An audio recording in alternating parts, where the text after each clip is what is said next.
जी अस्सलाम वालेकुम। मैं हूं मुनव्वर हुसैन। मैं आज आपको गाड़ी के 3-4 मसलों के हवाले से मालूमात दूंगा जिनके बारे में बहुत से लोगों ने पूछा भी और मुझे खुद को भी इसके बारे में बताना कुछ अच्छा लगा। पहले तो ये बात कर लेते हैं कि गाड़ी में कूलेंट वाटर डालना चाहिए या सादा पानी डालना चाहिए या डिस्टिल वाटर डालना चाहिए या एसी ड्रेन वाला पानी डालना चाहिए। तो दूसरे नंबर पर आ जाता है गाड़ी का सस्पेंशन सिस्टम। इसके बारे में भी कुछ लोग जानना चाहते हैं। और एक और सवाल ये था कि गाड़ी को धुलवाते वक्त क्या इसका इंजन भी धुलवाना चाहिए, यानी कि वॉशिंग पॉइंट पर जब जाकर गाड़ी सर्विस करवाते हैं। तो इन सारी बातों को अभी डिस्कस करते हैं तरतीब से, तो आपको ये सारी बात समझ में आ जाएगी। रेडिएटर में जब भी डालना चाहिए कूलेंट वाटर ही डालना चाहिए। उसकी मैं एक वजह बता देता हूँ।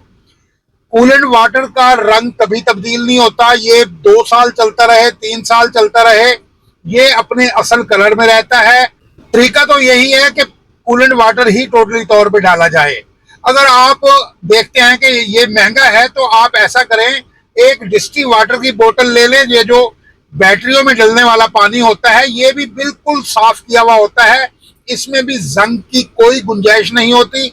और ये उसके साथ कूलेंट वाटर अच्छे वाले के साथ मिक्स करके डाल दें तो भी बेहतरीन रिजल्ट मिलेगा।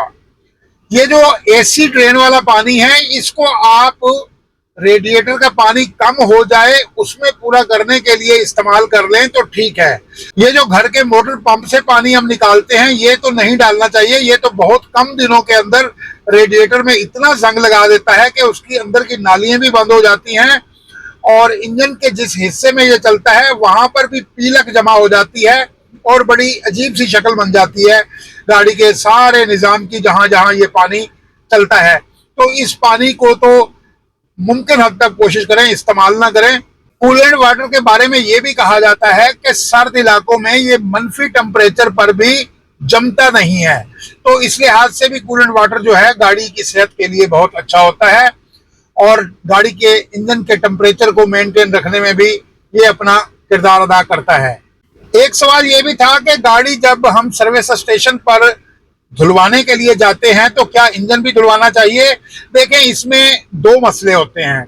जो गाड़ियां बेहतरीन हालत में हैं उनके इंजन को धुलवाने में कोई मसला नहीं होता। वो सारी गाड़ी वाटरप्रूफ होती है और उसके कहीं भी पानी नहीं जाता। आप जैसे ही फारिग होंगे, स्लग मारेंगे, गाड़ी स्टार्ट हो जाएगी। ये जो नई गाड़ी हैं या अच्छी हालत की गाड़ी हैं, यानी 5-10 साल चली हुई, उन गाड़ियों को आप उन गाड़ियों का इंजन धुलवाएं, उन्हें कुछ नहीं होता।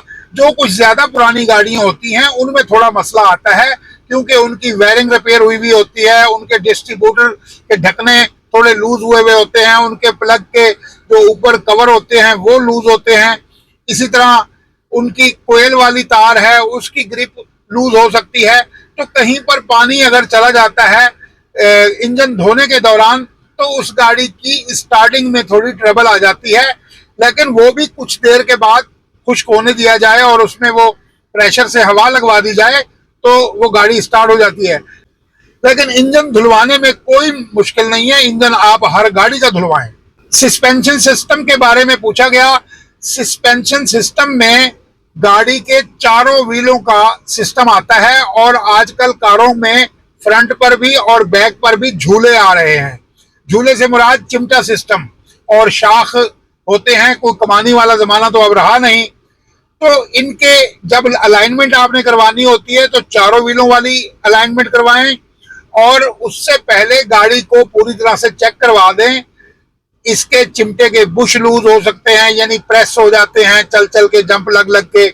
उसकी वजह से गाड़ी का जो टायरों का अलाइनमेंट है बिल्कुल सीधा नहीं रहता, हल्का सा यूं हो जाता है या यूं हो जाता है और टाई रॉड एंड ढीले हो जाते हैं कुछ और, यानी कि गाड़ी के ड्राइविंग कंट्रोल सिस्टम की चीजें जो हैं वो लूज हो जाती हैं, जिस वजह से गाड़ी का सड़क पर कंट्रोल ठीक नहीं रहता।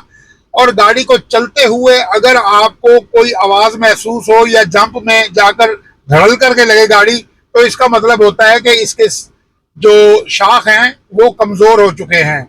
और गाड़ी रोड के ऊपर अगर ग्रिप करके ना चले, चलते हुए हल्का सा आपको फील कराए कि इधर जा रही है या इधर खींच रही है, या सड़क के ऊपर हल्का हल्का तैरती भी है गाड़ी, जिसे हम कहते हैं कि गाड़ी ये तैरती है।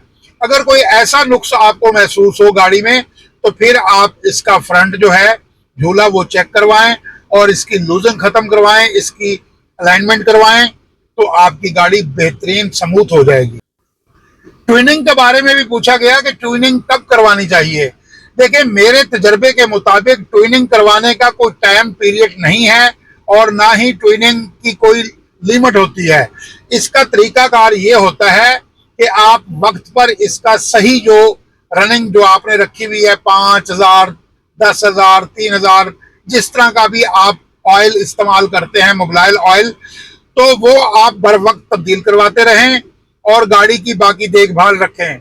जब गाड़ी आपको महसूस करवाए कि गाड़ी की खिंचाई कम हो गई है, गाड़ी का पिक कम है, गाड़ी में कोई मिसिंग आ गई है, गाड़ी के इंजन का जो टिकाव है, स्टार्ट होने के बाद इंजन टिक जाता है, तो उसमें थोड़ी वाइब्रेशन महसूस हो या पेट्रोल की एवरेज डिस्टर्ब हो, तो उस सूरत में आप जो है इसकी ट्यूनिंग करवाने के लिए जाएं। अगर आपकी गाड़ी बिल्कुल सही चल रही है तो फिर आप इसे मत छेड़ें, क्योंकि गाड़ी जब तक ठीक चलती है इसे चलने देना चाहिए। जब तक इसके अंदर कोई ना कोई कमी महसूस ना हो तब तक इसे वर्कशॉप नहीं ले जाना।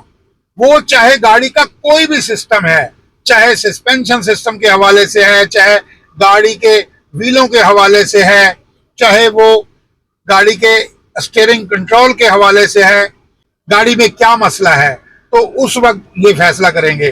कुछ गाड़ियां होती हैं 50-50 हजार चल जाती हैं और ट्यूनिंग की जरूरत नहीं पड़ती, कुछ लाख चल जाती हैं और ट्यूनिंग की जरूरत नहीं पड़ती।